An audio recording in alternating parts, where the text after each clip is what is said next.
Just came in. It's weird. It's live. Are we live? Yes. It's like 5 seconds in.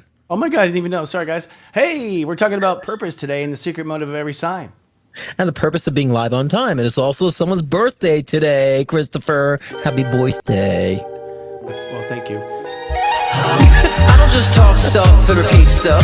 I'm living this stuff. And you can thank me for covering your astro. Leading out loud. Leading out loud. Leading out loud.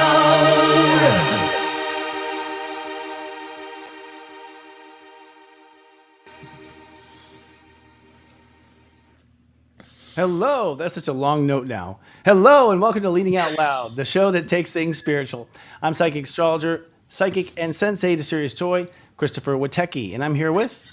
Scott Cruz, psychic medium and mentor with scottcruzpm.com. How y'all doing? And Christopher, happy birthday. Is it birthday week? Because it's your whole week. I think you're taking a whole week of your birthday, I see. I wish, yeah, I wish. I'm getting my wishes, though. I'll tell you that. No, it's my step birthday tomorrow, which is the step number Tomorrow.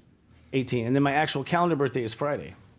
Oh, interesting. So you're still taking the week, though, right? Sometimes I take a week. Why not? I wish I could, but my heart's happy, though. You know, I'm getting everything I want in life. For me, I have to be kind of on away from stuff to be able to really take a break. But I do That's celebrate my birthday. In fact, I'll tell you, after we run here, I had a chart run. It was really impressive and different, and it shows who you need to get into 5D. Oh, interesting. Very interesting. Yeah, That's very good. on my birthday, so I kind of give myself a really special gift. Yeah. That is nice. We're kind of going to get into that in the show too, kind of like who the signs will be in 5 days. So we'll get to that later. So Exactly. And we're going to talk about actually secret motives that you may not know about. But first, we're going to do a psychic lightning round with my friend here, Scott Cruz. Scott, we're actually going to ask you each sign, and each time you hear a sign, we want to know this question that comes to mind. The first thing that comes to mind on this question: what will this sign learn next year? Aries. okay, Aries. What was Aries? Okay, to commit. Oh, interesting. Okay. And what about Taurus? To submit. Oh, that's convenient. That's very convenient. What will this sign Gemini learn next year? To express. Actually. All right. What will this sign Cancer learn next year? To compress. All right. This is going somewhere. What will the sign Leo learn next year? Well, to back down, I would say with Leos. To back down? That's interesting. To back down. So they're taking a back seat in a sense and learning how to be the passenger. Interesting. What will Virgos learn next year? To rise up. God help us. Finally. Yeah. What will Libras learn next year? To purge. Libras need to purge this year. This year or next year? Well, this year, next year, we'll say within the scope of the year. Yes. That's a long purge. It's a long What will purge. the Scorpios learn next year? It'll take a long time to learn it. Scorpios to reemerge with love. I feel like, I'm trying to limit to a couple words, but I feel like reemerging with true love. That's interesting. And Sagittarius will learn next year. Reemerging with reality. And what will Capricorn learn next year? How to really creatively express. I really feel, and I'm just going to tag that a little bit. I really think Capricorn's going to have a burst of creative expression. Like a renaissance. Like a renaissance. What will the Aquas learn next year? To lead. Finally, to lead. Probably true. Yeah. And lastly, what will the Pisces learn next year? What's the opposite of overindulgence? I feel like they will understand balance more. Interesting. All right. Well, we have other predictions also coming this year. Yes. And first we want to actually talk about what's going on with the weather, right? Astrologically and psychically, our read, if you will. How do you feel basically about the energy in the last week? We had, almost 2 weeks ago, we had a new moon. And actually that new moon felt very intense. Like Yes. like a full moon, right? And since then, what have you seen with people around you? I've been seeing with a lot of my clients too, a lot of reconsideration of things and the pressure, the heat has been turned up. I've been feeling that with myself personally too, with the past week, and the heaviness, right? And we've been saying this quite for a long time, so it almost feels like repetitive every time with the heaviness. But I definitely see my clients reconsidering things because of that heaviness. So in a sense, navigating. So I was saying the week prior too about taking navigation, and I really feel like people have been pushed because of heaviness to re-navigate, reconsider. Well, I mean, the astrology story says that literally in the sense that, we kind of got rid of an old spiritual story in Pisces, and then I think we had to kind of do a hardware upgrade in Aries with our ego.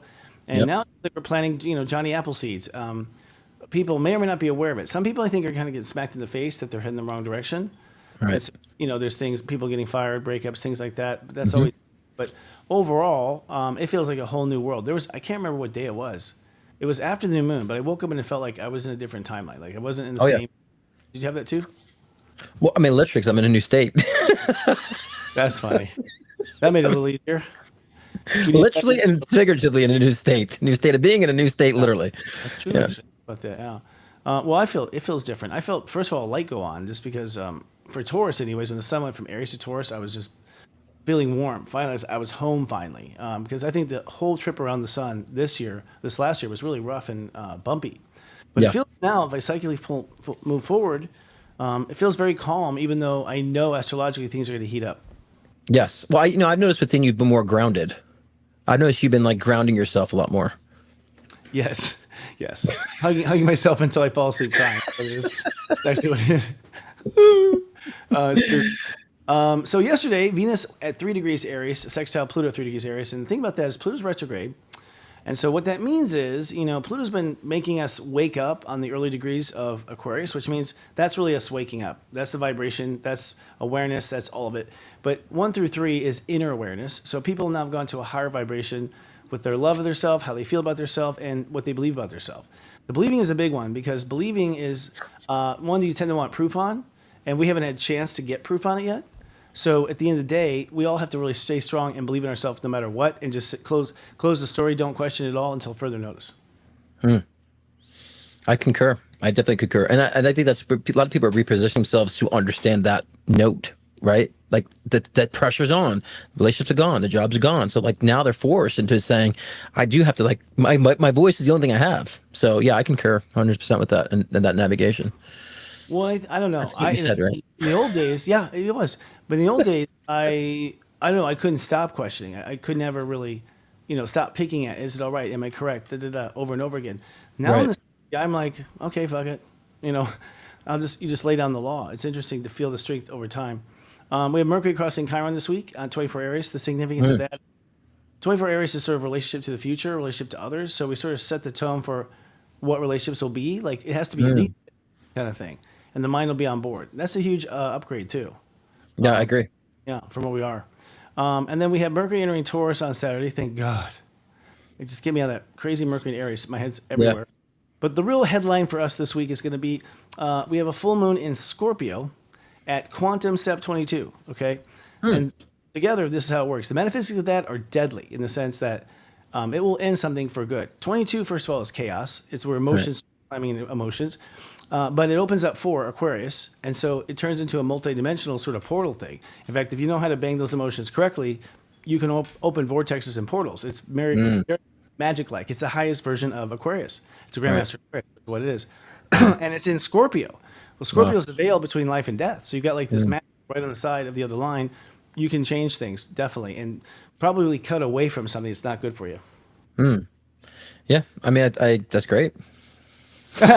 You want me to concur? Do you want me to add to that? No, I agree. Do you feel chaos coming? I don't know. I mean, I felt like the chaos has been here. Like we've been like kind of like breaking down a lot of this, I would say, old structures of things. I've been getting the Tower card a lot when I utilize tarot in my reads, and the Tower card isn't always devastating, isn't always catastrophic, but it definitely is a re-enlightening. A lot of times when I pull the Tarot card in conjunction to my reads, you see that lightning bolt, Christopher? That's all enlightenment.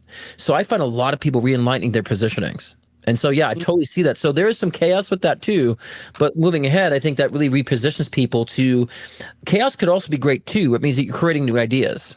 Right. And so I do feel that on the brink as well. And so a lot of repositioning is that. So I Yeah. agree, but I think more collectively, Christopher. I don't know how you feel like collectively. I think individually, a lot of people will be feeling very centered and driven, but I also feel collectively things will be very, very scattered and chaotic collectively. Well, that's what I mean. To kind of jump ahead a little bit, it seems that this summer is when things start to boil, and Yeah. the reason is that the vibration of the Earth is going up, whether you like it or not. It's going up, and if you stay heavy, you just feel heavier and heavier. So Right. there's a Sure. effect and a pressure. But really, it looks like in Taurus, you sort of decide, okay, this is the shape of the world I want, and then Gemini, you're like, I got to think differently to get there. Cancer, I got to feel differently to get there. Leo, I got to heart love differently to get there. Right. And Virgo, I'm there. Right. So to me, it's a transition, and some of us will be going up an escalator, and some of us will be going down. I think, energetically, and I think some people just don't know how to emotionally cope with things like this, and that's where being intuitive is really helpful. Yeah, I agree. But we were just talking about before the show too. Like, I think a lot of people we've been so emotionally lazy for a while because we have a lot of things that are accessibility that now, life is kind of forcing us to feel and to make those decisions from the heart. Because we've been talking about like this is going to be a year of really coming from the heart.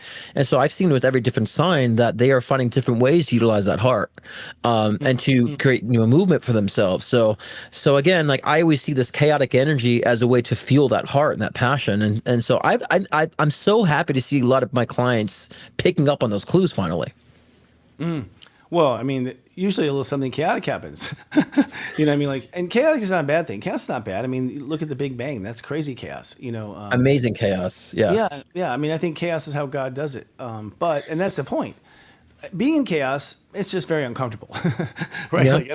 Like, my heart starts pounding. I start worrying about things, and so I have a hard time still staying grounded for those things because Sure. I'm picking up on everyone's emotions at the same time.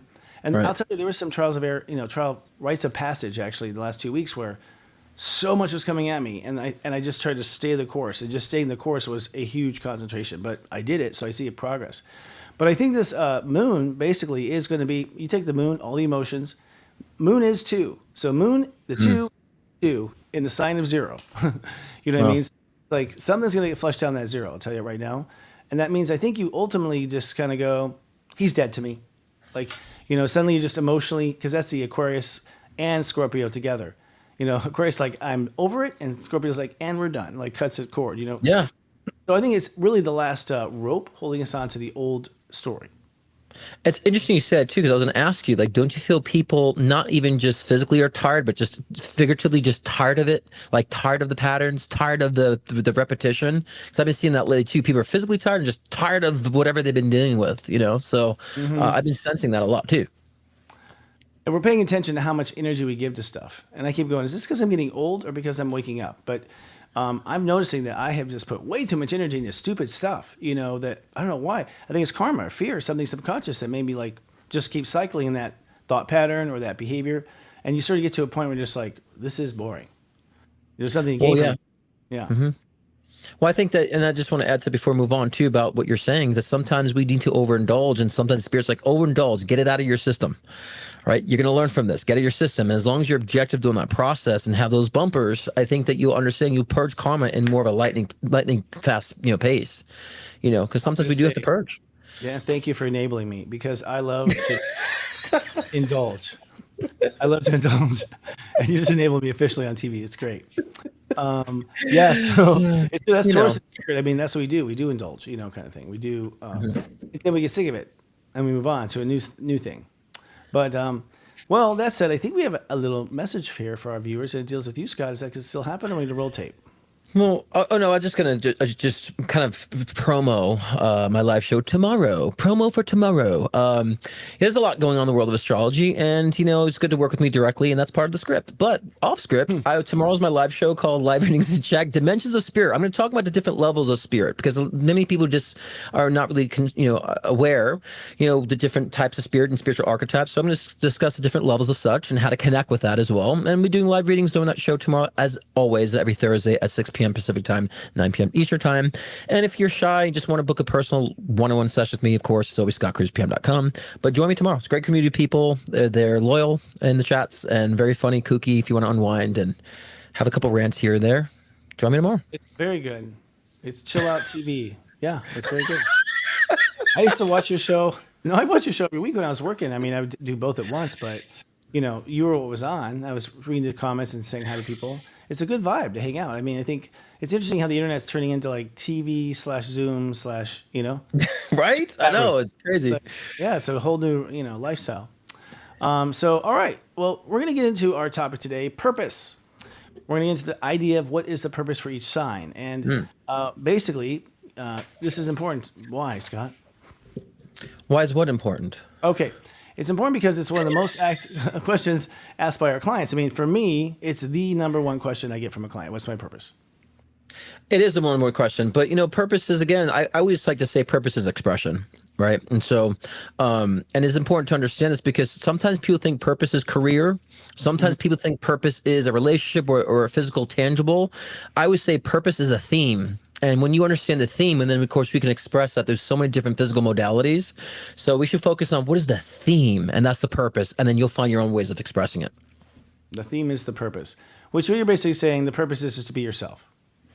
Well, of course, be yourself, but we have different ways of doing that, right? So we all incarnate with karma that says maybe being someone's self is to stand up, or someone's theme, their purpose is be they need to shut up, right? So there's different modalities of being ourselves, and that usually is the theme. And so with my clients, I find the theme, and then I go into how it will physically manifest in their life. Well, I think, purpose can, well, first of all, different people in different cultures have different ideas for what purpose is. Hinduism, it's dharma, which is your duty based on your role in society, which is true. Like, this is what you've come to be as a pizza man. Buddhism says it was based on the teachings. I didn't know that. I didn't know dharma. We never called it dharma in my Buddha.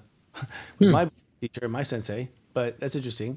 And then there's, existentialism actually says, and this is Jean-Paul Sartre, believe that life has no meaning except what you give it. Find fulfillment through passion, relationships, and growth. So yeah, we make the meaning. I guess he's saying we give it the meaning. Well, I believe we do so prior to incarnating, right? And then sometimes it's our job to explore that. So to me, I always think all of it's true. I always say it's this and that this or that, but I think that's also true. Mm-hmm. Well, I think all of it's true, honestly. I think that, if you're stuck scrubbing a toilet, you try to give it some meaning. You want everything to have meaning. You want everything every minute to have, some reason why you did it. To get that dong off that bowl. That's my purpose, Yeah. And sometimes I've asked, and they're like, I don't know why I do that. It's like, okay. Well, I also think in astrology, purpose ultimately is a root intention you were born with. And that root intention you're born with is something your soul needs to experience, solve, heal, something like that. So there is some sort of a spiritual agenda, clearly, and we can read that in a chart. 100%. Yeah, and that, I think, and that's what makes, multi-lifetimes cool. Right. Well, that's why I call it that a theme, right? Because we have a certain theme, and I think that it lightens the tone for people to understand. Well, if my theme is to be, to use my voice, well, then they can be creative, and not all that might be laid out. They be creative. How do you express their voice this lifetime, right? So, I think if we start with the theme first, it helps people to understand they can find their creative expression to it. So. Well, that's certainly one way. I mean, actually, with people who don't know anything about their purpose, that's where I'd start. You know what I mean? Exactly. 100%. Getting to know yourself. For me though, I was born knowing. 100%. I swear, I knew. I'm actually on course. I mean, this is like thought of by me probably at like age 25. I thought I'd get it at 26. I mean, I was super naive, but like for some reason, and I'm the only person. I do readings after readings after readings, and no one seemed to be born knowing. Mm-hmm. Sometimes I talk to people, but very rarely, so it's something special. Have you noticed too? Because I've kind of noticed that there's two people. There's people that planned their purpose in a sense, and people haven't. And I find that people planned it like you and I. If we don't follow it, we feel tortured. And the people that need to create as they go, if they're not creative, they feel lost. Mm-hmm. I've noticed there's two types of people that I read, and I've seen people that have their theme, but they didn't really lay out how they're going to express it. So they're here to discover it. So I tell a lot of people watching, if you feel lost, you're here to be very creative in your process of expressing it. Yeah, well, because you're getting to know yourself. That's clearly the purpose. Mm-hmm. I think sometimes it is the purpose. I know I've spent lifetimes doing nothing. Just eating and enjoying things. I need more. My purpose is to enjoy. Being fanned and being fed grapes by these beautiful women. Is that was your lifetime? Maybe in Greece, but at the end of the day, I'm in Rome. I'm acting like a Roman. That's how I am, and I like being that way in Earth. Yeah. Well, same sort of thing. Astrology has a lot of places to look for purpose. Ultimately, the big are first in the step system, the step astrology system that we use, the first purpose is to get to the top of the staircase. You've got to climb the steps, and that means you have to apply consciousness and get good at different parts of yourself. And until you do that, you're not going to get anything you want. So that's sort of a fundamental elementary purpose, is to learn how to like your powers, basically. Right. But then there's other things. The midheaven pretty much tells us what you'll be known for. So that might be tied to your purpose, but it's a clue. It certainly helps you choose one or the other. If you have something else as your idea, midheaven will kind of tell you which way it's going to lean. And you are here to literally achieve the midheaven step number and learn it at some point. I would say I have learned it at my age. That's where I'm at. I'm finally applying it. The North Node is sort of like the direction winds are blowing. And North Node is really what you have to do to get your purpose done. So people think North Node is the way. Nope, it's the way in the sense of chi. It's not the way in the sense of over there, Right. So it tells you kind of how to chi. And then, of course, the step number of your sun tells you tremendous. So I'm here to be committed to my heart and act on everything I want. And that's exactly what I do, like a child that makes his own stuff. But we can learn from Saturn, like, what has been important to you in the past. Like whatever your Saturn is, that you took that pretty seriously. And that tells what you maybe were looking at when it comes to purpose, is just where your Saturn happens to be. And then there's obvious purpose. Wherever Pluto is, you'll fall in that hole if you don't figure it out. So it's in a way it can throw you off your purpose. So you can see kind of the landmines that throw you off. Interesting. So just off top, like on topic, just question. So my Saturn's in Scorpio. What does that mean? Your purpose is to draw lines like you do with me every week. Right, baby. What Yeah. degree is that? What degree is that? I don't know. I don't know the degrees. You would know that more than me. You probably have to pull my chart up, but I always wondered what that meant. With that being that my That means that Saturn. you're an authority of boundaries, and authority of boundaries means that you're extremely good at it compared to the rest of the population as far as how to draw a line and maintain a line. And it's very common, people who are authorities of boundaries, to have a childhood where their boundaries are constantly crossed, because that's what actually gives them the hyper awareness of where the line is. They're really reliving old times and getting acquainted with their talent. Well, that matches my past, huh? My past trauma, as you know, right? So yeah, no, exactly. That's what I'm saying. I think that may look like something bad happened to you, but the truth of the matter is, any master or any authority had to learn it the hard way. 100%. Yeah, and they had I would to. say that those traumas are like notches on my belt. Like I would do it again, because of what I reaped from it.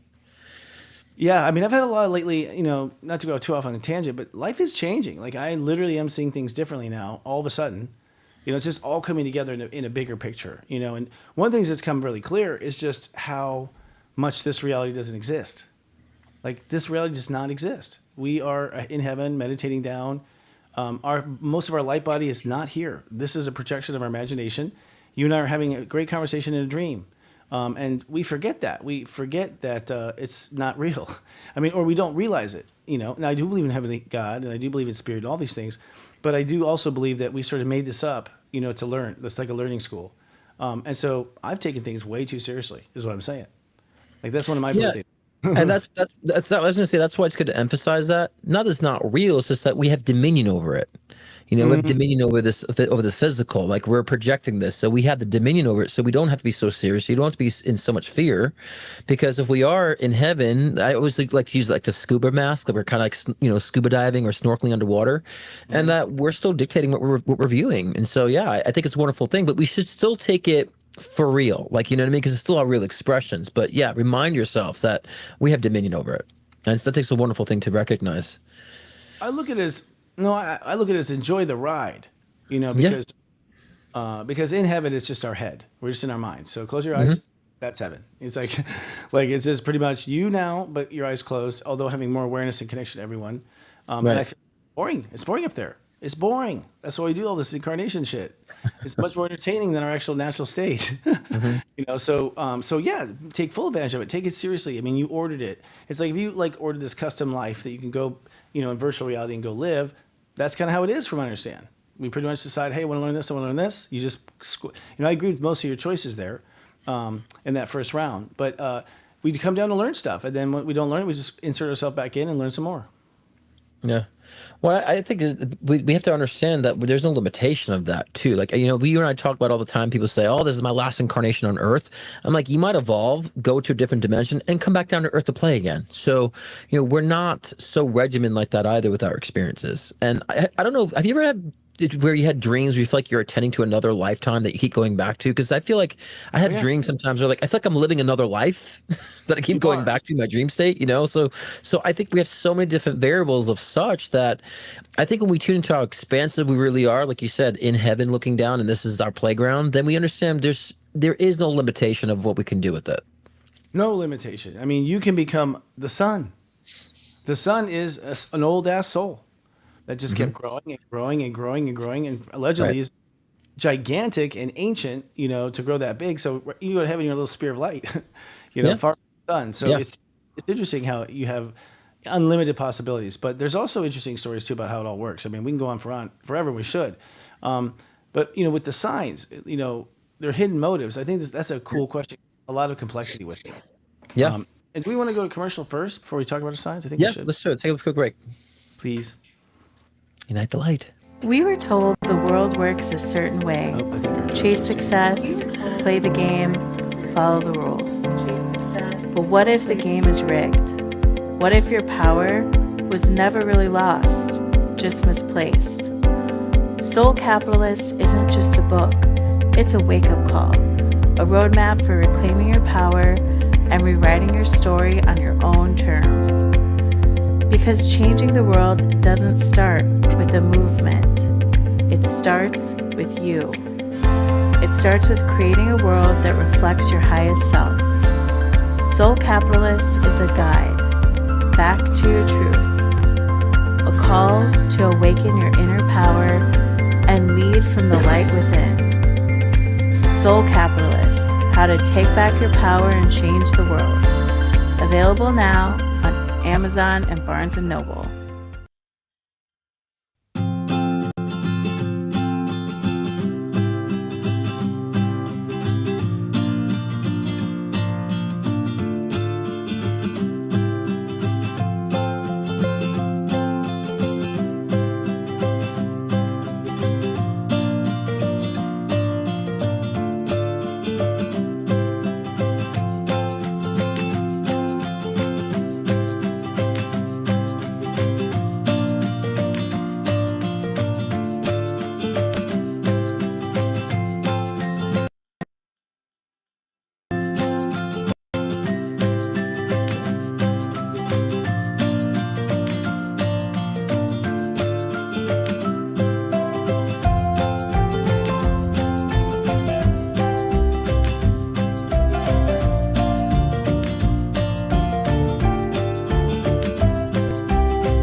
Oh, that was nice, actually, in the sense that, like, it was. I mean, I know you. I saw what you're typing, but that's people who show up and give money, man. That's so humbling, on the receiving side of it. Yeah.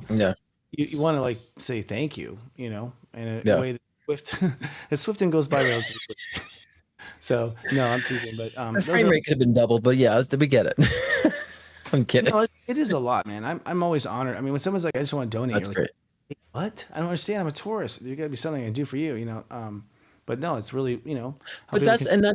that's also conscious capitalism too, because you donate, you help somebody else, they promote you, so it's a win-win, and I think we need to learn how to be more of that, with our community. So I think it's a Totally. wonderful I think exchange. it's amazing. I think to say, I think it's great to say, I like what you're doing. Here's some money, and that's Right. right. I like to say when people are good. Like it's almost like a statement. Like you're telling everyone they should know that how much I appreciate this, and Right. I think I'm in good company. They're putting a Yeah. reputation on you. They're saying I think I'm in good company here. That's It's really also. endorsement. Yeah, totally. But we've Unite the Light coming around the corner, dude. And I just heard in a break you might be one of the hosts. And that's going to be the biggest audience will be the people watching digitally and streaming. Yeah. We today it's going to be really good, and it's exciting for our company because we're like live TV, being able to cover our own event. It's really exciting. And the event is amazing, dude. We scored Robert Edward Grant. I don't know if you know who he is or his work. Yes. Yeah. I would imagine you did, but we don't talk on that level usually. About other light workers. We're always talking about ourselves. I But know how to gather them up. Yeah, he's wonderful with, especially with his, he does music too, new music theory. So that's something we have in common, and sacred geometry, and I like his philosophies. I like him too. He's a Taurus. We got along extremely well. Although it was like get job done. Both two Taurus like let's get the job done. But just learning about him, he's all about self love first. He thinks that's the premise of everything. I was like, fuck, that's what I say. So you get in your silos of creating. But fascinating guy. He's created basically an encryption that's quantum encryption. He talks about it. This thing called Orion is a device where you can own your own data. There's a lot of helping people be safe in that regard. But he keeps discovering stuff in Egypt that no one knew. He's finding stuff that time. So great guy. But also we're gonna have other guests too that are talking about what they've done. Two people who have invented amazing stuff off of spirituality. So that's gonna be really cool. And huge panels too, man. So I hope it's gonna be fun. Actually. Yeah, absolutely. And I mean, I couldn't make it because we couldn't find dog sitters, so we don't know anybody in Nevada. So it'll be great I can come digitally now. So I look forward to that, being part of that. No, it's great because you can watch over. We'll have basically a big Zoom room for people to come and just hang out, and we'll be broadcasting the signal into there so people can chat, get to know each other, and also see a lot of backstage interviews, things like that. Yeah. But I think we're gonna blow people's mind. I mean, the panel on the three entities that come and talk and debate. Seriously. Yep. So you got Wendy Kennedy, we have Kristen Miller with Mary Magdalene, and what is the guy who does Saint Germain, right? He does Archangel Metatron's coming. Metatron, yeah. What is his name? Gunther, I think I saw. Good, yeah. Now you're making me go. Gauthier. Okay, thank you. I'm new to him, so I saw the 3 channels that are pretty unique. So, well, I saw him do Archangel Metatron, and I'm like, yes, that is what I feel when I hear, because Metatron comes in for me. I don't ask him in very often because he's so intense, right? And he was saying the same thing, so it was like, holy shit, that's what I experienced, too. And so, but he's like, I haven't done Metatron in a while. I'm like, why? Because he sort of makes me clean up my life really fast. I'm like, fuck. That's exactly. He's like, I put him on. Yeah.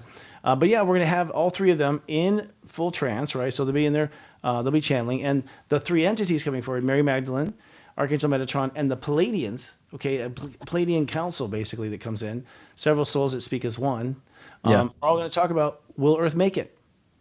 And of course, we think Earth will make it. That's just a hook line. Right. But also, it's actually also serious. Like, will we make it to the life we want, the happiness we want? Will we make it? Like, from angel, from alien to Mary, basically Jesus' wife and partner, which is also interesting. It's like right. But for wives of dead saints, so that's kind of funny. Right. But anyways, it's interesting. So it's unitethelight.love to get tickets. Unitethelight.love. And the last thing I'll just say, and we'll move on, of course, is that I think it's an important moment. I really, looking at the astrology, if we're going to organize as light workers, which we need to, because, when things get crazy, I mean, thinking about if we could have all had each other's phone numbers when COVID happened.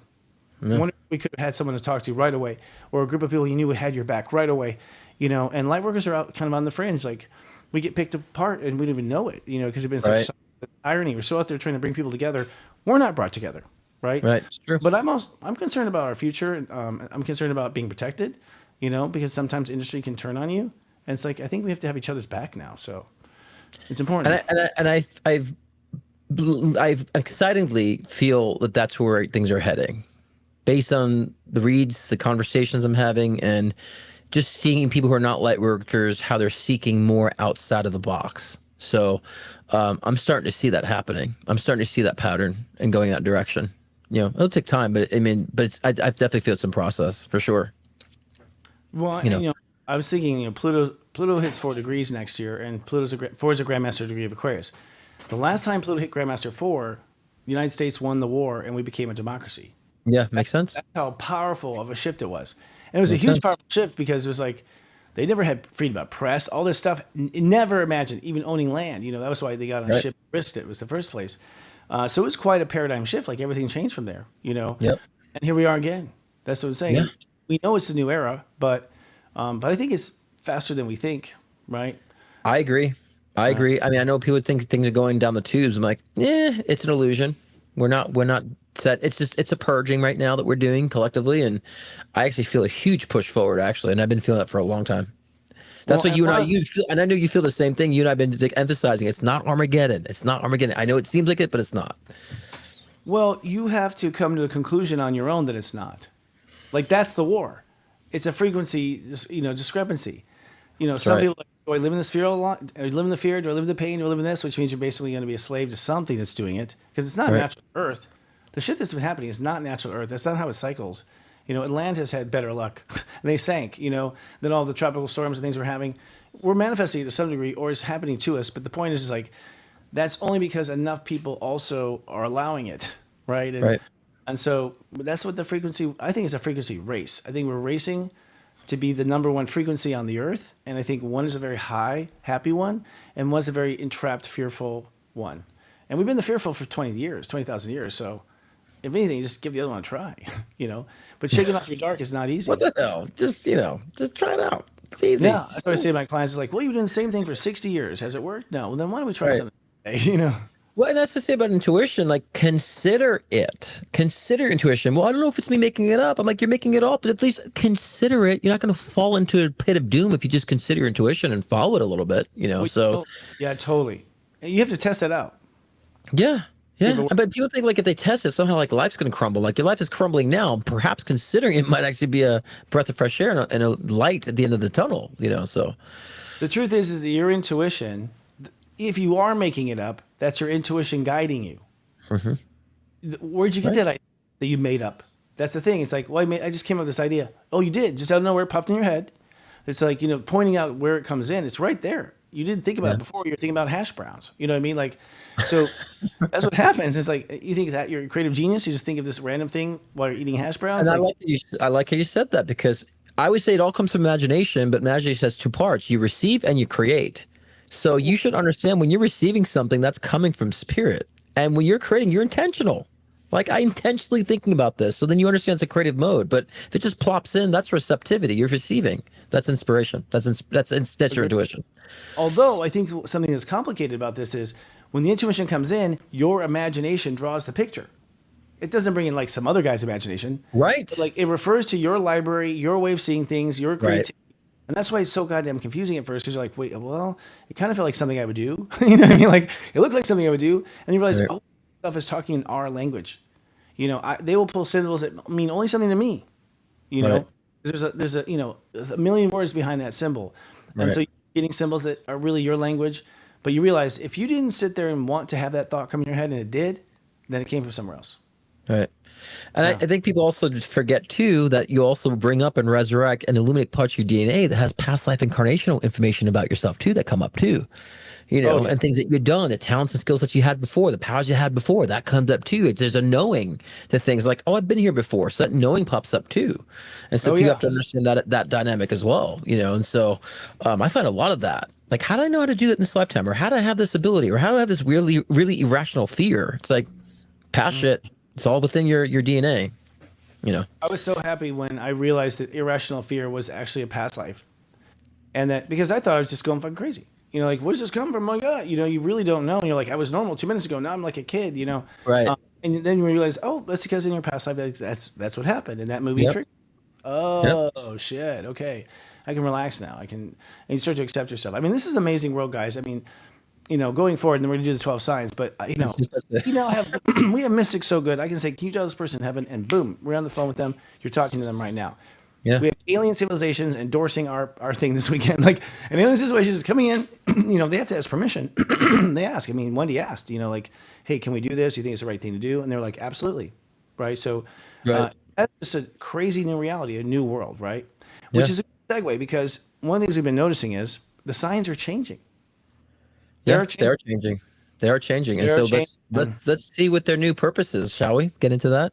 Well, I think the game or the analysis is it the hidden motive? Is that what we're going with, or the hidden purpose? Okay, well, the true purpose. The true purpose. Well, true as in now or before? I mean, so the evolved purpose, right? The evolution of the signs. How about that? Mm-hmm. Okay, fair enough. So, what was their original purpose? Do you want to go do both? The original and then the new purpose of the transformation? 100%. So we'll do Aries. the current purpose and the new era purpose. Let me see here. Let me warm up. I think what I feel with Aries is more of an individualized purpose to understand, the individualized voice, right? But to understand they're correct. And I think a lot of times they haven't really gotten much validation how correct they are. And so now they get to understand how correct they are, but now it's time to use their voice and to commit to certain things outside the scope of their regimen. So that means I feel more heart-based, projections with their moving forward. It means putting the heart into the career, not their thought processes, not their experience, putting the heart into the relationships, not trying to manage relationships or what's, going to be good because it pleases them. So I feel like before is to understand their voice and where they stand from and stand firm in their voice and perspective, but now it's to understand how to lead from the heart. So I feel like they're going to be really much connected into being heart focused in their relationships and allowing themselves to be vulnerable and then commit because of that, not because of circumstance or logic.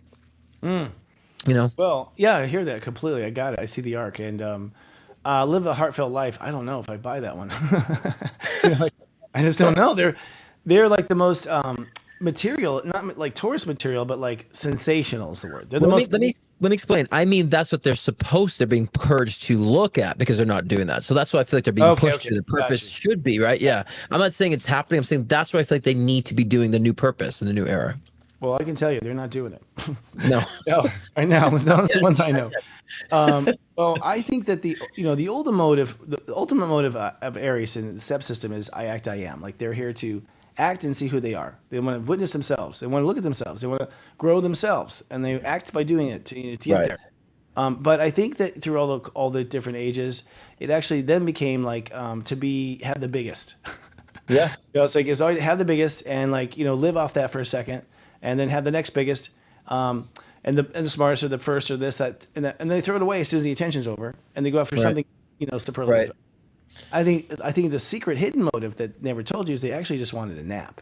Like, they're pretty lazy, even though they act, lazy in the sense that they'd rather hang out in the shade than have to work. Like, they don't work. They really don't want to finish the job. They don't want to get anything. So the secret motive is like they want a break. They don't want to do the thing they're claiming they can do best. In the new era, I actually feel like it's that they. Their purpose now is to be the heroes of the next world, and so they want. I think they'll be the ones to try it. So if we have if we have a transporter and a fly gets stuck in there, that'll be an Aries that becomes a half fly, because an Aries will be the one that tries it. You know what I mean? Like I think Aries will try these things when we don't have the courage, and then they'll be like, holy shit! That's right. There's a lot more. You know what I mean? So there's an interesting thing there, and I think they, because they're Aquarius for them is the 11th house. It's like society. Right. They're going to play this one out in public, whatever it is. They're going to play it out in public. Yeah. All right. Be kind. Taurus. Well, I think Taurus, their purpose was to, again, I mean, let's be kind of typical with the sign, because especially a lot of my other Taurus friends, they were to dabble into just experiment a lot, I feel, right? And so their purpose was to find themselves through experimentation. And I noticed that through a lot of my other Taurus friends and those I've seen, that they've just been kind of like dabbling so many different things and purposely failing, even though they may not know that's intellectually, but spiritually, I'm going to try this, but it's going to fail. I'm going to try this, but it's going to fail. Let me try another way. So I really feel right now, coming from the bull out of in the China shop energy, Taurus will start finding like, I get it. It's not all this, it's this. And I think that's really going to be more revering of the self now, the new purpose of Taurus. Really understand their true spotlight, where they come from, in that, and how they mingle with their own spotlight, whatever avenue that might be for them. And so I think the new purpose is to really understand the importance of their own effectiveness with other people and moving forward. So I'm kind of tailoring that to you a little bit too, because I want you to hear that, because I want it to blend with you. But I'm seeing that across the board with Taurus energies, because they've done a lot for people, but like not fully where they're invested for themselves and doing for other people. It's always been about everybody else, not so much about them. And so I think it's going to be more about them now. I concur. I mean, we can talk about why, but I feel the old motive of Taurus was to grow. To grow this, to grow that, and grow fat. Like that's what we are. We just like to grow. Or we like to just see things grow, or build things, or watch things grow. So we're just obsessed with growth, which is manifestation, I think. I think our secret motive was we really wanted to consume. We really wanted to eat, try things, and you said to try. I have a saying, I'll try anything twice. because the first time I might have been in a bad mood, you know. So we like to try things, consume things, analyze it for what it's worth and not it's worth. That's what we get obsessed with. But I think you're right. I mean, I feel like the new motive of Taurus now is to build a new world. Like finally we have something cool to build. You know, that's the way I see it. But we have Pisces in the house of society, so whatever we build is spiritual. It's holy. You know, and I think it's what people don't know about Taurus is they're very spiritual. Well, very spiritual, but also very, very, I would say, empathetic. You know, they generally want to help people. They generally want to, connect with like, even just culture. I find a lot of my even Taurus friends that I've noticed too, they love culture. They love, just different as of being with different people and people even outside of their realm of what their norm is. And so that to me, I always find Taurus to be inspiring to me because they're always outside the box too. I love that. That's because we built the box. The Aquarius built the box. You guys, are finding a way out of it. I think you gave us the concept of this thing called the box, and then we built it for you. That's what I'm saying. All right, so Geminis. Now Geminis are interesting because they're in a mode of change right now. Jupiter's going to wrap up in their sign, so by July you're going to see a new Gemini, I think. And when Geminis change, it's trippy because they just suddenly played the new character, and you're like, wait, who replaced you? Is this a soap opera? Like there's someone new, and they're like, I don't know what you're talking about. They like don't compute whatever the old one was. It's weird. Watch it, guys. It's going to happen. So, what do you think about Geminis and their primary motive? Well, the primary motive too, like I think Geminis were very much, and I find it different with men and women, because I feel like women was really about, kind of leading in a sense, right? And guiding and just being very kind of, heading in a direction of this is where I should be taking the lead. And I feel men was very explorative, and so I always feel Gemini men and women are very different with their energy. So I feel like with Gemini men, I feel like they're going to be forced into seriousness. They'll be forced into commitment. They'll be forced into having to make, decisions that really are coming from, from truth and honesty, not from scatteredness. So I feel like, and then with women, they're going to be pushed to really start doing for themselves, actually, and not leading for other people, being more, I would say, independently focused. And so, and that could lead to creative expressions. That could lead to, starting new businesses for women. For men, I just feel like, that could lead toward, building a home, building a family, settling down finally, right? But understanding the balance of such. So I really feel it is a huge change in that regard, different with the men and the women. Oh yeah, first of all, men and women are definitely different. I mean, I feel more nurtured by a man Gemini than I do a female Gemini. It's just kind of funny how they're inside out like that. And it's always interesting to see what program they're running. I think their old motive was always to think. They love thinking. They love it. They have Leo in that house. They just love it. They love it so much they'll ignore everything else, their body, their weight, everything, just so they can think about it.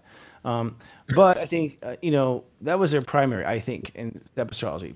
But also I think knowing them better is they want to comprehend. They just love comprehension. When they get an idea and they understand it, they like fall in love with how smart that idea is. Personal glee is like, oh my God, this is such a cool idea or a cool name. And they sort of like, kind of, fangirl on words. You know what I mean? Like, yeah. But I think where they're going now is that their primary motive is to be somebody. I think that they have not they've been always in the background, the sidekick or whatever. I'm talking about for 50 or 60 years. I mean, I don't know how far back. I mean, hell, JFK and Marilyn Monroe are both Geminis, and they were cool as shit, but I don't see Geminis like that anymore, Right. I think Geminis kind of fell out of their fun. And so they're, they're also incorporating faith and other voices besides logic. Yeah. So they're listening to other parts of themselves for the first time. Oh, I totally agree. And I would just say like Geminis as a whole are just like busybodies to me. Like, and then they realize how maybe they've been so distracted being the busybody that they might refine and fine tune, what they're focusing on. So like you said, they have more fun.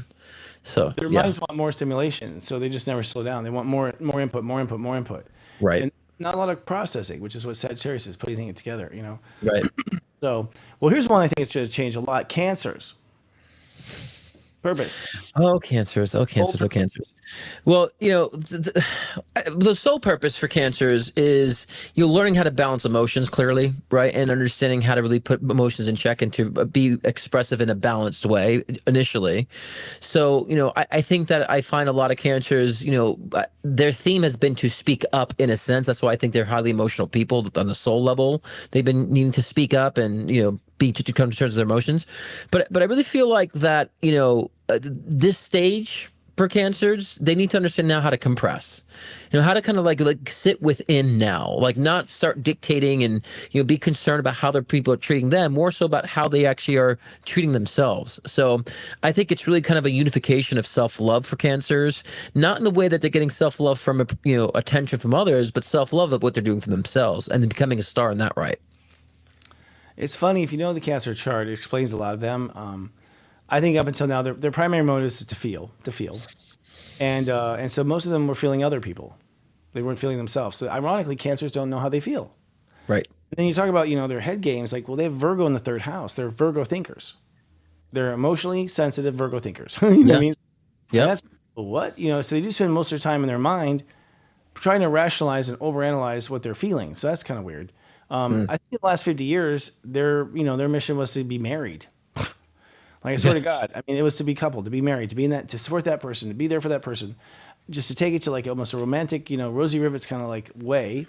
But I think their new purpose is, you've got a job outside the house, a big one. Like right. We need you. Like, you don't realize you're the only ones that know how to do this shit. You know what I mean? And they're actually good nurturers because they are sensitive and they're good at it. They just haven't nurtured themselves. They have Libra in the fourth house, in the house of home and family. So it's like, so at home and family, it's Libra. It's wishy-washy. It's not stable. It's not fair at times. Scales can flip, and that's okay. Not really a grounding for a stable emotion. So Right. I think they're also going to have purpose in the world. They're going to find places in the world they didn't know they were appreciated. And that's why I say star in their own right, because they might realize, hey, I'm actually shining, and I'm not needing the validation and not anybody to tell me. I feel like I'm in my purpose, their rhythm. So a lot of Cancerians will find their rhythm, their true rhythm. Yeah, not dependent on anybody else. Well, in that combination of emotional sensitivity and brilliant intellect with Virgo, it's like they can precisely, diagnose something. Yeah. Really the clarity of it immediately. Oh, they're still, yes, very intuitive Cancers. Oh, too much. All right. So then it moves on to your favorite, Leo. I love my Leos. Well, I've been saying this for a while too. I feel like a flip-flop of Leo and Aquarius energy, kind of swapping roles here. So I do feel like Leos were I met a guy named Leo, and he said that Leo meant like loving everyone equally or something, or I forgot how he said it. But it was sweet how he said it. But anyways, I think initially Leo's job was to lead. Was to take charge, was to, express consistency, loyalty to passion and to leadership in their own right. But I think the tides is turning now to where Leos have to understand how to love and cuddle up and be in more of a passive role and taking a back seat on things and letting others lead so they can be inspired. Now it's time for the Leos to be inspired and to be a supportive role, because that will help others to lead as well with different voices, which will be the Aquas in a sense. So I think, I find a lot of Leos that I do know and that I'm seeing, but also cyclically have been seeing too. Leos being very heart focused and being more humble and more homey. If you want to call it that. Yeah. They're kind of, I guess, stepping down from the spotlight a little bit, giving up their thrones and things like that. Their old motive was, to be loved, and really they had to learn to self-love. To be loved was their primary motive. Their secret motive was probably that they want to have sex with you. They're not telling you, so they actually are always playing that way, but acting like they're, hard to get. So they're a diamond, that sparkles a lot, a jewel in that sense. And they really do sparkle because they have love just pouring out of them easily. Yeah. But you're right. What I think the truth is, if you ever date a Leo, quite cold at home, like quite cold, like that. It's like, when they're off stage, they're not the same lion. And so I think now what's happening is, you're right, that because of Pluto in the Aquarius, they're kind of realizing how they've been a bitch to themselves. And so that's hard to take. They're very pride. They have a lot of pride. But that's also humbling them and realizing what quality really is, I think, in love. So they're learning a higher love quality. I guess they're learning like high vibration love. Yeah. They're learning high vibration. They're actually probably leading us. They're leading us to the next love right now in their exploration. Yeah, well, I think they're allowing the Aquas to lead in that regard, because we're finding our expression of love. So now we can, because I as you know, Christopher, it's a cycle. Then the Aquas lead, then the other. So we're all going to lead, in a different, depending on the wheel. So it just so happens that's the current cycle is going to Aqua, and so I think that's wonderful. Virgos are next, huh? We'll go to Virgo. Wow. Lead off of Virgos. Being a Virgo rising myself. What's their secret motive? I would say we're coming from, Virgos had to structure things for people. Like there's a lot of Virgos that are teachers, a lot of Virgos that are kind of like setting the trends for certain things behind the scenes, in a sense, not so much being the forefront of leadership. And a lot of Virgos have been misunderstood, right, in a sense. But it was to kind of bring structure, but also the out of the box thinking for people unconsciously. But now I feel like it's time for Virgos to start leading and take that action of leadership.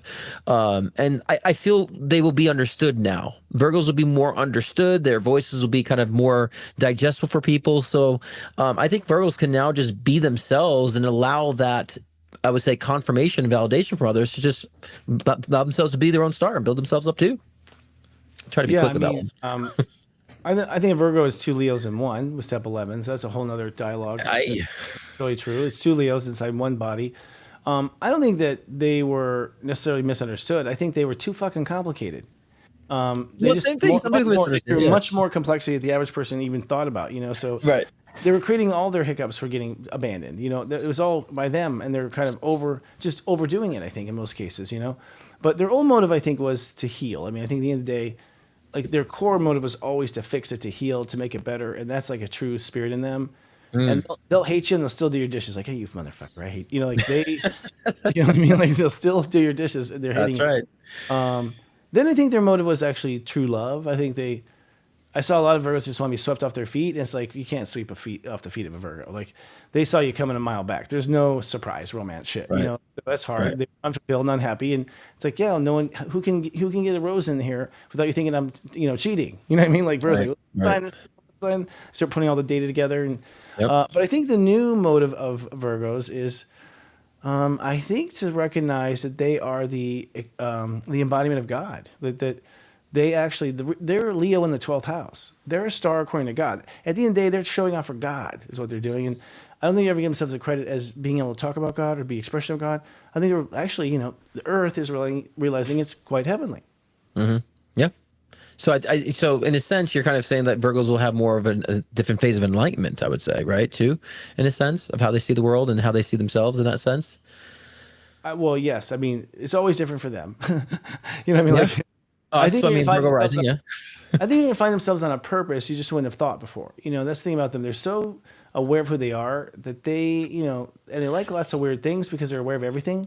So they find something unique, they hoard it because it's like, right. They know what common is. They've analyzed it 3-4 times and they know everything in here is boring, right? Yeah. They pick up these weird things, and I think they've never just let themselves be all the weird things. I think that's where they'll turn, but I think they'll find themselves having real impact on people. They always do. But I think you and I read this probably the last time. I remember saying something. I feel this too, that somehow Virgos will be able to ground spirituality, right? Like making spirituality, bring it down to earth and digestible for themselves, but also for other people too. So I think that's where I find another kind of expansion, of enlightenment for Virgos in that sense too. Oh yeah, this spirituality actually does make sense. It's grounded in reality. Great. So they can have more of an illumination in that sense for themselves and for others. Yeah. I mean, Pisces are karma. It comes through relationships. So ultimately, they can't get their intuition because it's just full of pain. It's just driven a lot of people and past life personalities. And so their intuition is now opening up really strong because they've cleared all that relationship stuff out. And right. So they really are like working on both sides now. Yeah. Oh, yeah. We're going fast here. We're a little over time, but it's worth it. Libras, right? Libras, yeah. Okay. Well, let me kind of see. Libras were, I really feel Libras' intention was to explore, right? Too. I heard the explore in a sense, the previous purpose, and exploring to like find a neutrality to exploration and dichotomy and I feel like there's a mode of overindulgence too that I feel like that was necessary for them to participate in to find common ground, right? But I really feel like there's a need for Libras now to express the rights, and this is going to sound off, and this might sound really weird, but I'm just kind of feeling this right now, that they have to understand the goods of consumption and the bads of consumption. For some reason, I think there needs to be a proper balance and fine line now with consumption and the healthy words of that and then negative sides of such. So I really feel they're going to find more balance in physicality for some reason, and understanding how to embrace the physical. I feel like is going to be their new spiritual conquest with Libras, and not so fluffy duffy, not so philosophical, not so hypothetical. I really find they're going to be very more grounded in their physical experiences and their physical pleasures, actually. So almost finding balance with consumption. I was really odd and left field for me that came in, but that came in randomly for some reason. Maybe honest. I mean, I think original Libras were always to restore balance. I mean, that's their core thing, is to restore balance. And so the thing is, they're kind of inside out people in the sense that they restore balance by sacrificing. So they give themselves in order to make it better for another, and then they find themselves without. Then they get upset that it's not reciprocated, and so that method hasn't worked. And the other thing is that they always say they are in astrology. Libra is I receive. You take energy, and you're the inhale. But they really want to receive, but they give.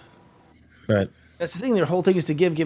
When you really want to receive, so there's like some sort of weird game with Libras where they thought they had to give to receive, right. And I think that's over now. I think they're realizing it's over. But there's a moment of kind of panic and fear because they've always been so useful to others, and so they're not quite sure how to receive without being useful to others. You know what I mean? Right. Whatever kind of thing. So I think they're kind of lost there. But I think there was something that twisted those two. Aries and Libra were sort of twisted in the sense of they weren't always operating. Really being honest with themselves, I think, to some degree. But what's interesting is they're kind of trading sides now. I mean, I see Libras like toughening up and starting to make it about them, and being honest about it. I mean, a lot of Libras were about them, but they had to sneak it or hide it for some reason. Like, it's almost like, not talking about, booze to your, alcohol husband. Like, we won't talk about that. But in reality, she's having one after dinner. So it's weird. Aries have been too tough, never considering the other person. And now they're being very considerate of the other person, I've noticed. And, right. And I'm like, is this real? Like kind of thing. So that's one of the most powerful. That's what I mean by, that's what I say by, Aries can be more heart focused and latching on to that because they're going to find like that consideration, like, oh, it isn't just me. It's others too, and understanding that. And so, but I think Libras is saying it isn't just them, it's me too. I think Libras will be saying now too. And that's why Spirit probably wanted me to use the word consumption because, they might find, they've been overindulging lately on an imbalance, but there's a reason to. It's like, accept that. You should be consuming to a certain degree and enjoying your physical pleasures too. And not just being all in mind. They would give up too much and they overcompensate. Right. To make it back in balance. Right. I think Libra, the secret for you, I think, is like when you just say to yourself, I want this, and I'm so fucking fair, I can go negotiate this today. And you just come to the person and go like, I want this. How about, 2 for 1? You just start negotiating and being honest that you want something. I think you'll be in the most powerful place there is, because you actually are so flexible. You probably get everything you want. If you just were upfront about your motives, which for some, I don't know where it happened in history, but suddenly, they had to be the quiet little one, kind of thing. Well, I want to say too, in addition, like they also need to understand that doesn't need to be a reason all the time why they desire something. You could it's okay to desire something. It doesn't have to be a blueprint. It doesn't have to be a reason. It's like, I just want this. That's it. I think it's also, they balance power. They don't have it. It's not their power. Usually they're almost always hanging off someone else's power. And that's what they do. They balance power. But you can't have power if you're going to be the balancer, right? It's kind of an equation. So as a result, I think, there's been some, trickiness and control stuff, to have their power when, and so you just have weird deals and we'll see. But I have high hopes. I think ultimately for them, what we're just to say what they'll see next is like, they're about to now really get intimate and really be honest. And so we're going to see a really authentic Libra that just tells you like it is here any second. Yeah. I agree. I totally agree with that. Yep. Scorpio, well, the previous purpose. I think they're, let me channel on this one too, because I'm not so knowledgeable either about Scorpio's previous purpose or mission. But I really feel. So the first word I heard was like charisma, charm, right? And they were able to break molds or break patterns, make people think differently about themselves just by naturally being around people. So I think their natural essence was to kind of like they would be reclusive, but just by being themselves, they start recognizing they can help and assist people, right? But I think that's wonderful, and I think they might start realizing, I've been effective with people. I've had an influence of people indirectly. I shine fine for some reason with people. So now I feel like they're going to be more attached to receiving love and be more connected to love, like true love, real love, committed love, stable love, you know?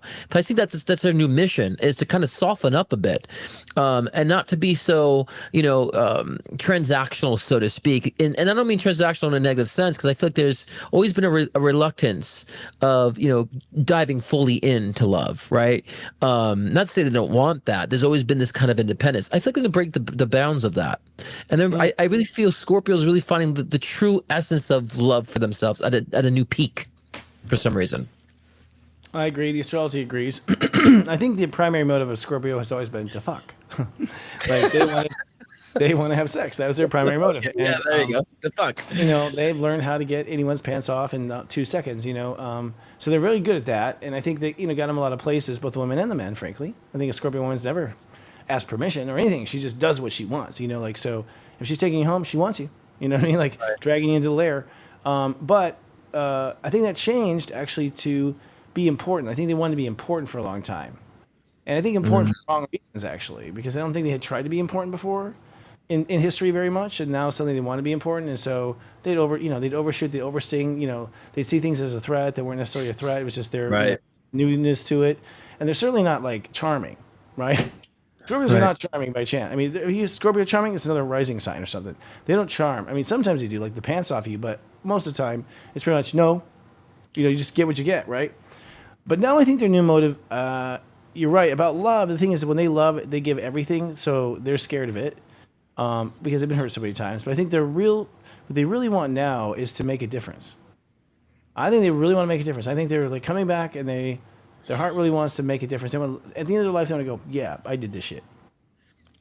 And that's what I mean by true love too, because I wanted to like add to that saying, it's not just with relationships, like even with how they're expressing their jobs, how they're expressing things, like they're really falling in love in truly with what they're doing, right? And I think it's like you said, depending on the signs, because like I find a lot of Scorpios, men and women that I've met, have been very charming.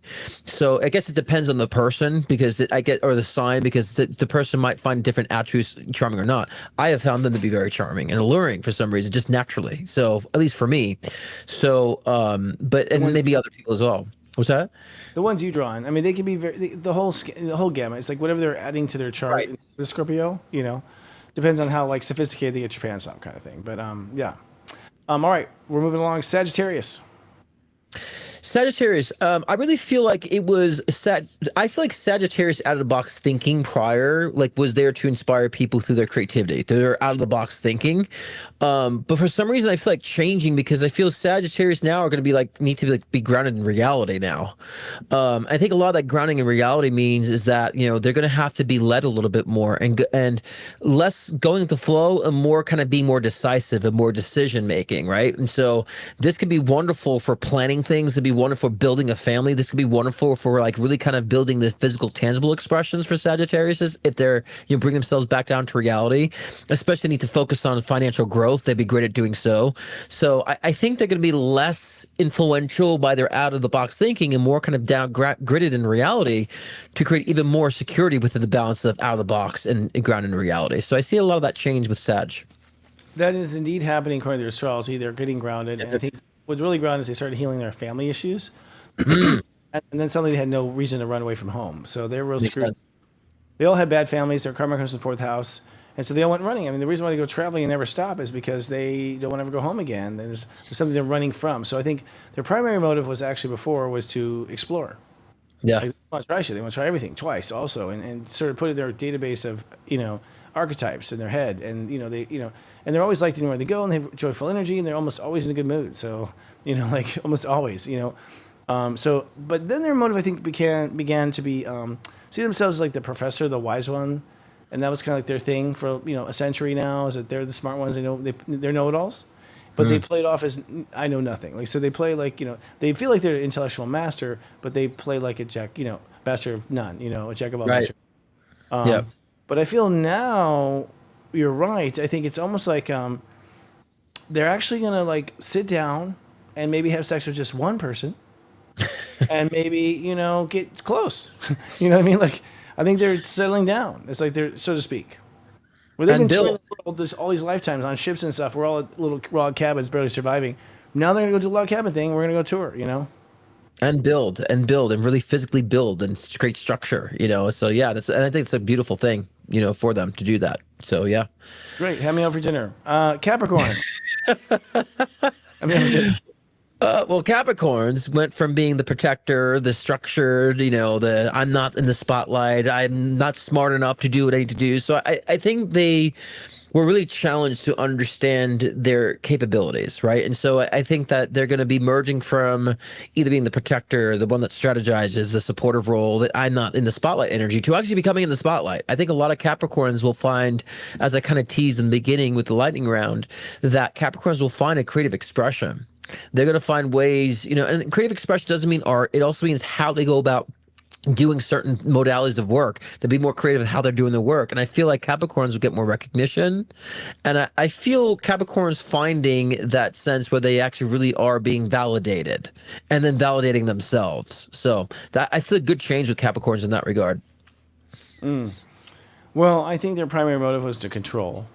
Absolutely need control. Protector, yeah. That's Yeah, such a protector light. That's nice. That's a nice spin. It's downright. I'm in charge. You're not. And they have that attitude with you, even when they're like you're equal married. It's just like I'm your. I am your. And they just say that and they get away with it half the time. You're like, oh, that fucking shit worked. Like it's not even authentic. You know what I mean? Like they try kind of schemes and things. They became a little too. They became a little too drunk in power. I think in the last 100 years. To some degree, and a lot of the reasons why things didn't change is because they don't change. They're just not even like stay that way. But Pluto just kicked the shit out of them this lifetime, and Yeah, they were forced to like let go and look at other things, and they were kind of dizzy for a while and then kind of humble for a while, which is cool to see. You know what I mean? Like they were always like better than honestly, and so they got kind of cool around COVID and stuff like that. But now I think they're getting really into gear because Aquarius is their second house, and they just realized, oh my god, I can rule the clean energy sector too.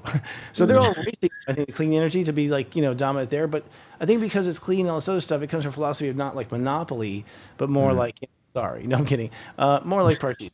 Yeah. But they're coming, they are new age. I meet more and more Capricorns who are leading in the new age and just taking this raw talent and taking us where we need to go. Yeah. Because, and I find that that Capricorns had this like the in control energy, the in charge energy, like the protector energy, but they were very insecure beyond all that. Yeah. And so that's why I feel like their new leading is because they're not secure anymore. So it comes from a better place, a more creative space, right? So I feel like that's going to create a better spotlight energy for the Caps. They still don't know how they survived. You know what I mean? Like, they don't understand how it all worked out because they were, they're betting against themselves. Yes. But what you're saying is like they're the best bluffers. Oh my god! Totally. Yes. Like I've never had someone lie to me so professionally. Yeah. Than Capricorn. Like, yeah, exactly. Someone write that? It's like, Jesus, you thought about that a long time. And their house of love is sex, so that's their dirty secret. Is that they, that's where they get most of their lovins behind closed doors. So they're just as wild as we are, right? But I think the new motive for them is to go higher. Like they've been on the mountain, now they want to know what's above it. Right. Yeah. Yeah. All right. Now, Moving on to Aqua, right? Mm-hmm. Can you do yourself? Are you okay? There we go. Yeah. Well, yeah, but I also have a lot of again to collect read on Aquas, but also let me see if women, because I always feel Aqua women and men are different to a certain degree, but I will summarize this for time. I think our purpose was to really feel misunderstood, right? We need to feel misunderstood. We need to understand that we're thinking outside the box all the time, and then we went to a period of isolation because of such, and then feeling like, okay, well, that I'm detached from everybody, and then now I think a lot of that energy's changed to where like now people need our perspective. That what we've been learning has been actually preparing us to lead, actually, and so people are now gravitating to more of that Aqua energy. So I find it's time for Aquarius now to get the spotlight now and to be in the spotlight. And I don't say spotlight to be celebrity. I say spotlight in a sense of to actually lead by example, and for us to express that now, and we have a duty to, right? And so I find a lot of Aquas probably will be more that Leo energy, leading, getting the spotlight, getting the recognition that they've been maybe trying to get, if not trying to get before, but getting what they've deserved moving forward. Yes, I agree with all of that. I feel that the old days, Aqua wanted to, their primary motive was actually to be alone. Like they really were for a long time wanted to be alone. I think that's a condition of how we picked them up in this century, where they had been very magical in Atlantis times, and they tried to like play that shit in the churches, and they got killed and martyred, and all these bad things happened. Yep, that was me. Showed the music, they showed the magic and all this stuff. So they revealed their magic. They went way within, and poor me. And then I think they got so used to being in that they actually started to get triggered by love. Like love would freak them out. Like the thing that they needed most, they started like kind of reacting to, breaking down. Aquaman having all those affairs. Like Aquaman, he's meeting an old guy in the bar. He's Aquaman. You know what I mean? He's just avoided the love thing. It's too terrifying. I think they're afraid of surrendering to it. But what's happened is I think, as metaphysics have gone up, Aquariuses are being lit up. I mean, they are metaphysicians. And truth be told, their energy was actually put to sleep for the last 20,000 years, pretty much. Like the vibrations are opening up. It's like new bandwidth on a cell phone. There's like new bandwidth. And Aqua's like, tune into that bandwidth. We don't. And so they're lighting up right now. So what's happening to their powers, remembering who they are. And I think realizing that, that love is going to be a necessary component for their power. Like the last time you guys had power, I think you were cold bastard wizards. I don't think you were very loving. But now I think we're going to have the best of all. So, yeah.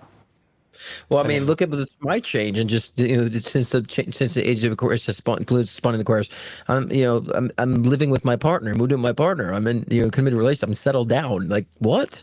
Single for 10 years. Well, where did that come out of in the past 4 years? Right. So big change, and I've been noticing a lot of other Aquas settling down and wanting that kind of nestling up and domestic partnership. So yeah, a lot of great change. But I think there's a lot of Aquarius rising to make change, and it's a funny thing, Christopher. I don't want to be too long-winded here, but I don't feel like I'm doing it because I want to. I feel I'm doing it because I have to. You know what I'm saying? And the have to isn't sluggish. It feels like I feel like it's an obligation for me to stand up and to be online and do all these things. And so I think it's a soul rising, a soul purpose of Aquas for Aquas.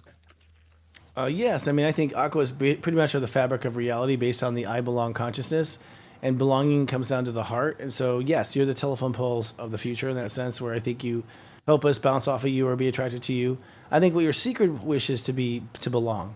You want to belong. You want to feel like it's your family, these are your crowd, this is your pack. Like you want that kind of like that pack basically that just never, that just gets along so well. You love that, the synergy, which we call the Age of Aquarius, is that feeling. Right. And then we have probably the most change is the Pisces. Yeah, see, my reads on Pisces is always weird to me, and I don't know why I always get. So you might have to like correct me on this a little bit, because every time I read Pisces, I always get scattered energy, but maybe that's the read, right? But I feel like the one thing I'm encouraged to say, like the Pisces starting to recognize they don't know it all. I feel like, right, and that's not a bad trait, because I think that Pisces may have been very, what's the word? Not confident, but very able. Very able, right? And I think they let the ableness get to their head too much, where it put them in a box. But I think that a lot of what I'm finding with Pisces is they're going to be more fluid now, and less of that regimen and I know it all energy, and just kind of like looking above, getting outside the box, letting life be more of a flow for them. So that's kind of the evolution I find with Pisces, is actually being that watery, liquidy energy and being in flow, and understanding that that is control too. Being regimented and being right all the time, there's also control of understanding that you could go with the flow as well. And so it might even be more of a spiritual awakening for Pisces too, in that retrospect, and maybe reaching different levels of consciousness for Pisces, and that, of course, I say that to be in our spiritual perspective, but someone who might not be spiritual might start realizing, hey, I'm a little intuitive, a lot of that kind of, I would say, igniting with Pisces. So I might, it's relative to where they start. I mean, the old Pisces, secret motive was to get away with it. That's what they felt guilty. They're born feeling guilty. They have all the karma in their being. They all go relive that karma and do the bad thing again at least once, so they remember like, oh, that was the bad thing I'm guilty for. And so I think they try to get away with it basically at first, and not be caught. But then they manifest similar things and that sort of stuff. Then I think they want to just go on, like get. At one point, they just want to survive. Like, I mean, me knowing them, they just were kind of like so tired and so over it. And this is before Saturn hit. I mean, this is, I'm not quite sure that they just wanted the will to live at some point. I think that was them finding their spirituality at its lowest bottom. But now, I actually haven't seen Pisces very much, but they haven't been attracted to them very much. But they used to be very arrogant, really. Like, right, like they know it all. Yeah. Yeah, it's like they said psychically they would know, but Einstein was a Pisces, and he just downloaded it, and and he acted like he was a genius. And so that's been kind of the Pisces model for a long time. It's like, no, downloading enough is not enough. You do something with it or whatever. But I think what's interesting is Pisces are here to close out the age of Pisces. Like that age is not over. It's got to be closed out. Right. It's got that final Jesus Christ kind of moment. And I think their calling is now they have one final spiritual thing to do. Yeah. And it's the best thing they've ever wanted to do. And I hope they take delight and have fun. I hope they do. I feel like they will. I think they're going to be like forced to, and get out of that kind of like I know it all structured regimen until like I'm finding my intuition, I'm finding more fun, I'm finding more flow. So it's gonna be, of course, gonna be a process, but I feel like there's gonna be direction and movement in that direction. The direction is in like circle 8s and 0s, and like it's never a straight line with them. And they have Libra in the 8th house, so they try on every flavor. They've got so many past life lovers. They have like they're known to whore around, right?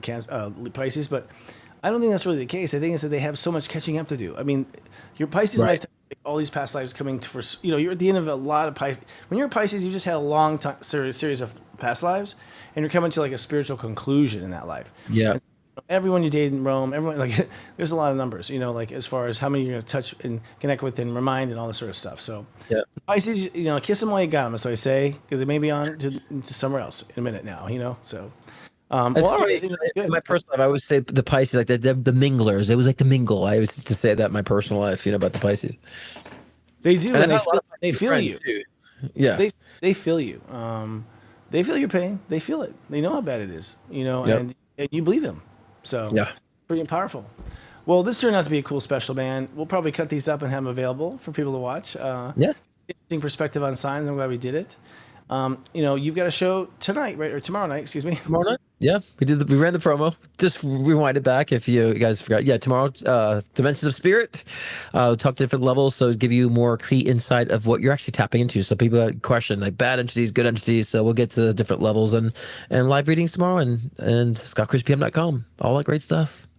Awesome, man. Always a good time. You are turning how old tomorrow? And I'm step 52 this year, so I'm step 52. Okay. All right. Yeah. And I want to say unite the light. Please come, guys. We need your help. If you're a light worker, it's time to organize because we won't have time. I'm telling you, shift hits the fan in June, so we're going to be distracted. We got to get each other's numbers and stay connected. So that's at unitethelight.love. You can show up in Tennessee and Nashville with us, or you can go online and watch it with chatting and everything else. So you'll see Scott here as a part of it too. So thank you. All right, folks, do not put up with the shift show. Remember to lead out loud. Lead out loud, guys. Wow. So we're at like 125. That was our spring special. See, that's the good thing about streaming. We don't have to set to a show. There's no show coming after us, so we can allot for that. We can do it. We can go. Well, I think 12 sign shows are a lot. Like you don't want to you want everyone to get the same amount of candy. You know what I mean? You don't want to leave you behind. Right. And if you got two people, it's twice as much analyzing, right? So. Right. Oh, I just kept saying to myself, 2 sentences, Scott. 2 sentences, Scott. Only 2 sentences, Scott. I try to keep it short that way so we can move on. And like 2 pages. 2 pages.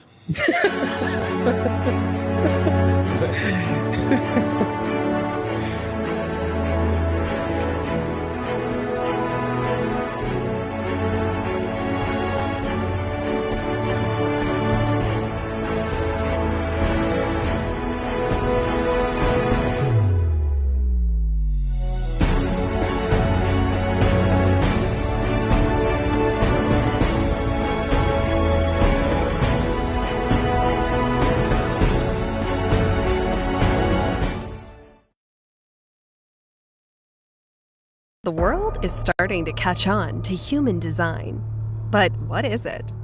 Through combining astrology, the I Ching, the Vedic chakra system, and the Kabbalah, human design provides you with action-oriented strategies to align with your unique energy. Are you tired of the same old thing? Register today to get a code for 25% off a human design report or a free report with the purchase of a session. Welcome to the rest of your life. Welcome to human design.